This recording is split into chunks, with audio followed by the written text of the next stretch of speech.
Hello बच्चों, हमारी आज की वीडियो का टॉपिक है सितारे क्यों टिमटिमाते हैं। Why do stars twinkle. जब कोई एस्ट्रोनॉट इन स्टार्स को स्पेस से देखता है तो ये स्टार्स बिल्कुल भी टिमटिमाते नहीं। Stars don't twinkle at all when viewed from space. ऐसा क्यों? जबकि जब हम अर्थ से इन स्टार्स को देखते हैं तो ये ट्विंकल करते हैं। सो स्पेस में और अर्थ में डिफरेंस क्या है?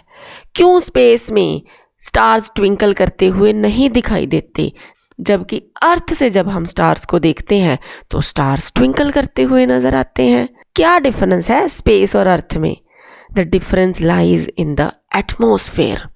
स्पेस के अंदर कोई एयर, कोई एटमॉस्फेयर नहीं होता, जबकि अर्थ का अपना एक एटमॉस्फेयर है। इस एटमॉस्फेयर की बहुत सारी लेयर्स हैं जिनकी डेंसिटी, जिनका रिफ्रैक्टिव इंडेक्स वेरी करता है। और ट्विंकलिंग ऑफ स्टार्स का मेन रीज़न है रिफ्रैक्शन ऑफ लाइट। हम एग्जाम्पल लेकर के बात करते हैं। हम फायर की एग्जाम्पल लेते हैं। जैसे कि देखिए, यहाँ पर फायर जल रही है, आग जल रही है।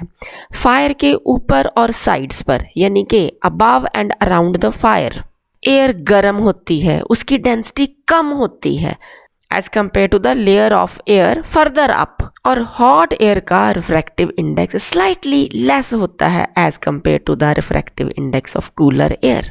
क्योंकि एयर की लेयर्स का रिफ्रैक्टिव इंडेक्स चेंज होता है, the physical conditions of the refracting medium यानी कि air are not stationery.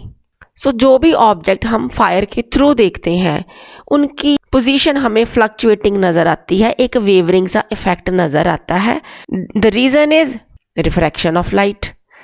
Similarly हमारे अर्थ के ऊपर भी एक एटमॉस्फेयर होता है जिसकी कई लेयर्स होती हैं, और इन लेयर्स की density and refractive index change होता रहता है। एटमॉस्फेयर की डिफरेंट लेयर्स का density and refractive index gradually changes. इसलिए जब भी स्टार्स से लाइट एटमॉस्फेयर की डिफरेंट लेयर्स में से पास ऑन करती है तो ये जो एयर की लेयर्स है इस लाइट को टुवर्ड्स द नॉर्मल बेंड करती जाती हैं। सो जैसे जैसे एयर की लेयर्स का रिफ्रैक्टिव इंडेक्स चेंज होगा, बेंडिंग ऑफ लाइट होगी। जब ये लाइट स्टार्स से हमारी आंखों तक पहुंचेगी तो कुछ इस तरह से रिफ्रैक्ट होते होते पहुंचेगी। अगर इसी लाइट को हम पीछे ट्रेस आउट करें तो हमें स्टार यहाँ पर नज़र आएगा, जबकि एक्चुअल पोजीशन ऑफ स्टार यहाँ पर है, but because of the refraction of light between different layers हमें यहाँ पर स्टार नज़र आता है। So this is the apparent star position, जो कि अबव इट्स एक्चुअल पोजीशन नज़र आ रहा है। So we can brief this process like this. The atmospheric refraction of light occurs in a medium of gradually changing refractive index.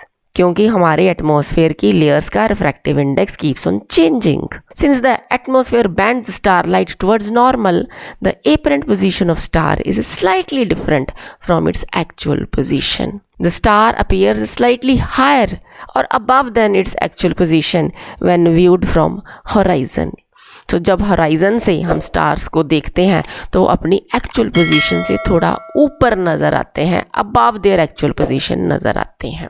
Star की twinkling के साथ कुछ और भी प्रोसेसेस एसोसिएटेड हैं, जैसे कि the apparent position of stars is not stationary but keeps on changing slightly. हम ये वीडियो देखते हैं, यहाँ पर पोजीशन ऑफ स्टार्स को फास्ट फॉरवर्ड करके दिखाया गया है।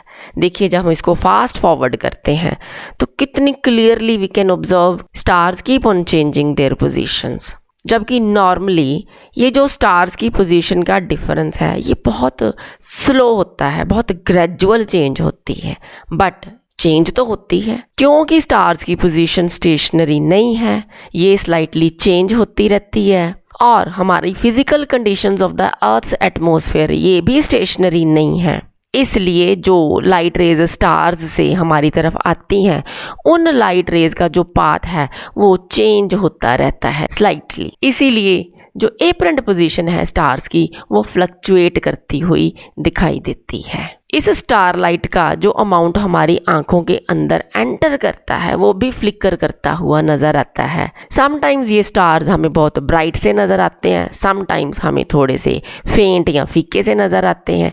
यही जो ब्राइट एंड फेंट का डिफरेंस हमारी आंखों को फील होता है, इसी से स्टार्स को ट्विंकलिंग इफेक्ट मिलता है और स्टार्स हमें ट्विंकल करते हुए या टिमटिमाते हुए नजर आते हैं।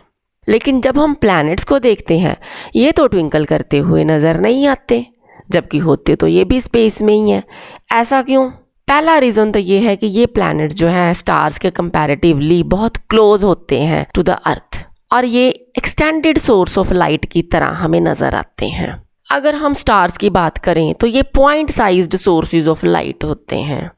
थोड़ी बहुत भी फ्लक्चुएशन से हमें point sized sources of light यानी कि स्टार्स इजीली ट्विंकल करते हुए दिखाई देंगे। लेकिन क्योंकि प्लैनेट्स जो हैं नज़दीक होने के कारण बहुत बड़े नज़र आते हैं, ऐसे लगता है कि ये प्लैनेट्स जो हैं ये एक्सटेंडेड सोर्स ऑफ लाइट हैं जिसमें कि बहुत सारे point sized sources of light इकट्ठे हो गए हैं, जैसे कि बहुत सारे स्टार्स मिल करके एक प्लैनेट के सर्कमफ्रेंस के अंदर हमें नजर आ रहे हों। जिससे क्या है, the amount of light entering our eyes from all the individual point sized sources from a planet average out to be 0। उससे क्या है कि हमें किसी तरह की कोई फ्लिकरिंग या ट्विंकलिंग नजर नहीं आती। It nullifies the twinkling effect.